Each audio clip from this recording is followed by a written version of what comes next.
तो hello guys, welcome to Pawan experiment YT चैनल। तो आज हम बनाने वाले हैं कॉफी मेकर मशीन।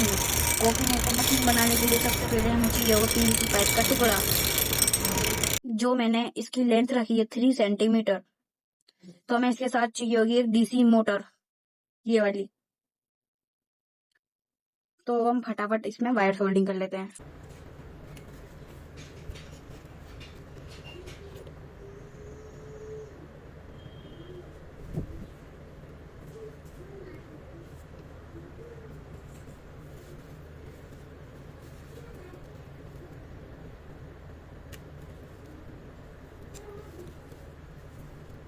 जब तक मैं वायर सोल्डिंग कर रहा हूँ, आप वीडियो को लाइक करें और चैनल को सब्सक्राइब करें ऐसे और एक्सपेरिमेंट देखने के लिए।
कॉपी मेकर एक्सपेरिमेंट सही लगा हो तो चैनल को सब्सक्राइब करें और वीडियो को लाइक करें, और ऐसे ही और मज़ेदार एक्सपेरिमेंट देखने के लिए चैनल को सब्सक्राइब करें और बेल आइकन को ऑल पे सेलेक्ट करें। और